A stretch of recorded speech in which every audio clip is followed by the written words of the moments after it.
You're watching Rootstv Nigeria, and this is What Next. Today we shift our focus to the National Assembly. There's been a campaign #OpenNAS which has been running for the past 6 years. The idea is to ensure accountability and credibility from our representative. My guest today is from Budget. He is Tolutokwe Agunloye, and he'll be sharing more about the National Assembly and their budget. Tolu, thank you so much for coming on the show. Thank you very much. So why is #OpenNAS that important? So the openness hashtag is very, very important because Nigeria signed into the OGP in 2016, which simply means we need to have an open government. Now, by an open government means our governance system needs to be open. The citizens of Nigeria need to know how money is being spent. Okay. Access to information, citizens' engagement. Now, this is me mentioning the thematic areas of the OGP. Now, because Nigeria is signed onto the OGP, the National Assembly is not even left behind. So, which simply means Nigeria as a whole. The National Assembly is also a component of Nigeria because they are the legislators, quote and unquote. Now, we noticed over the years that the spendings within the National Assembly is not transparent, though they receive the money from the statutory transfer. Okay. Lots of agencies are under the statutory transfer, INEC, the Population Council, the Judiciary Council. Now the National Assembly also is part of the statutory transfer list. Okay. So which means if Nigeria should make sales, quote and unquote, or a barrel of 1 barrel, the National Assembly must receive money for that quarter. So it is a must that they must receive money for that quarter. Okay. Based on whether we make profit or loss. But you know, in 2017, we saw a budget of 125 billion, and then there was an increase to 139 billion. Now, what is the big deal about these budgets? Now, so we said the openness campaign is an open, transparent, and accountable National Assembly. So it's a campaign calling for an openness of that assembly. Now, this campaign started 6 years ago, and now we started saying, okay, can we have your budget open to the public? After running so much campaign in 2017, we were lucky enough.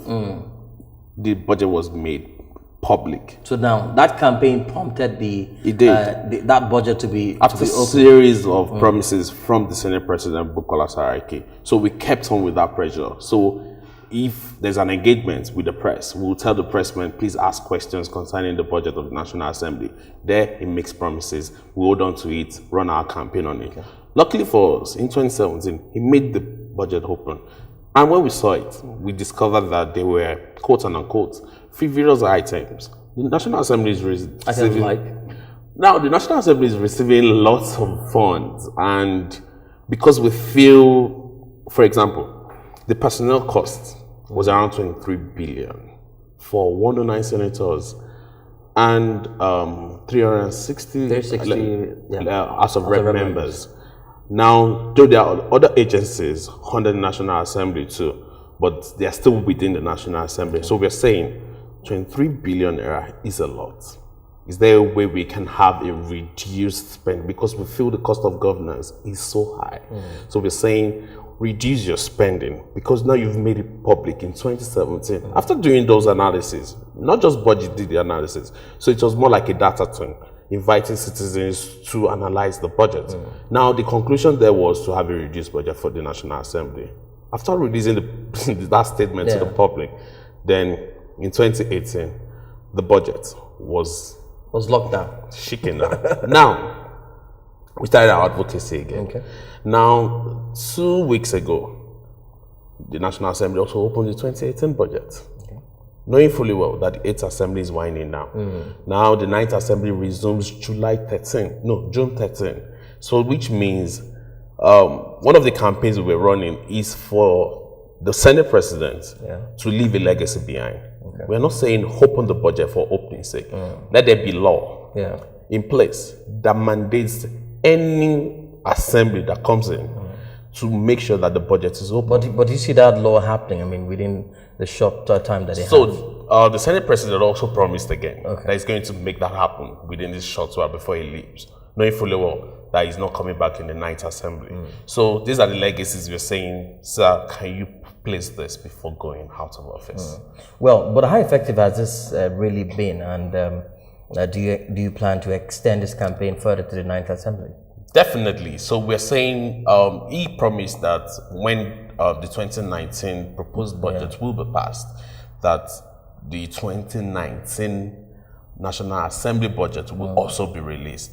Now, about the 2018 National Assembly's budget, though it was released, but it was incomplete. So which means some hidden figures stayed there. So in other words, 139 billion we're seeing is not the final figure? No, it is the final figure, but the details of how did it make up to that number was not revealed. So we were just giving maybe an overview of the budget, but not the details. So which means if you're going to be buying 49 cars, we need to know how much would the 49 cars cost. If you're saying you want to renovate the National Assembly building, we also need to know the cost. So those items listed, the figures were not attached. So we just had a list of items without the figures. I know the campaign also want to replace voice voting with electronic voting so citizens can track their representatives. That has been a major problem. Nigerians actually don't know their representatives. So now the Open NAS campaign is not just about their budget being transparent. So it's about replacing voice electronic voting.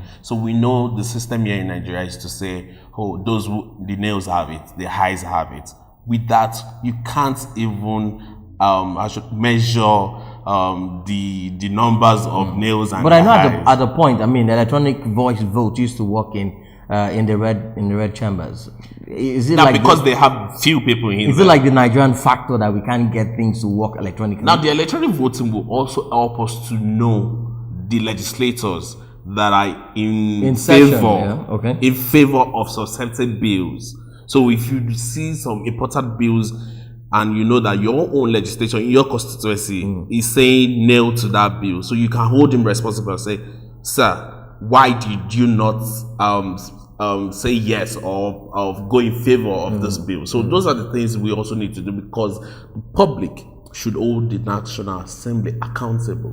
The National Assembly holds the federal government accountable. The public should oversee the National Assembly. But you know, when we look at budget like this, 139, just for 2018 alone, I think it's the size of budget for 4 states, if not more. Yeah, so you're right, because even in Nigeria, we're also doing a sub-national transparency campaign that has to do with states having their budget made public online. So we say, out of the 36 states, we have 13, that was in 2018, made their budget available online. So which means others hold their budget.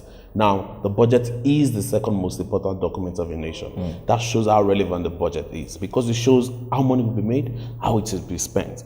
If any development is meant to happen in any local government or in any state, it is through the budget. It has to be captured. So we're saying, if anything should happen, corruption, quote and unquote, it starts with the budget, followed by the procurement process. So it has to be captured in the budget first, then it goes through the procurement. And because people don't know what is in the budget, it is hard for them to hold the National Assembly or even their state government accountable. But what should we expect? The 9th Assembly will be coming in June. I know it's going to be an ABC-led National Assembly. Are we going to see something differently? The fact that Mr. President is fighting corruption? Definitely. For the 9th Assembly, I feel you mentioned the APC-led government, so that we don't have a repetition of what happened in 2015. So the corruption fight continues, and I hope that one of the things we're also campaigning for is the asset recovery information to be made public. Now, the federal government has issued a statement to the Ministry of Finance that in the next 6 months, sales of assets recovered should be done, should be finalized, because they also need to generate revenues in order for them to finance the 2019 budget. Knowing fully well that the 2018 budget is still running, which ends in June. So now, sell this property. But we're saying the numbers of assets that you have recovered so far, can we have those details? But Olo, how can we cut down the costs of running the National Assembly? Is there a way we can cut it down and run a budget-free? So my take on that would be, let our cost of governance should reduce. That's one. and the people at the National Assembly shouldn't be a full-time job. Now, if they see it as a full-time Part-time job, legislature? so we are saying let's also have a part-time legislation. So that we can have a way whereby they are also working, but also trying to help the people. Because most people see it as a retirement package for them. For example, state governors, after their tenure, maybe 4 years or 8 years, the next thing they do is to go to National Assembly. And because that is not time bound, so they see that I can stay here for 20 years or 30 years. Just to add, for your last note, do you see the National Assembly as a retirement home for governors and some public office holders? Now, with the current situation, it is a retirement home. But we're saying we need to change that narrative. Dr. Lokpe Agunloye has been my guest from Budget here in Nigeria. Thank you so much for coming on the show. Thank you appreciate for having me. Well, that has been our package for today. Don't forget you can leave your comment on any of our portal on the screen. Thank you for watching. I am Itogi Mo Edit.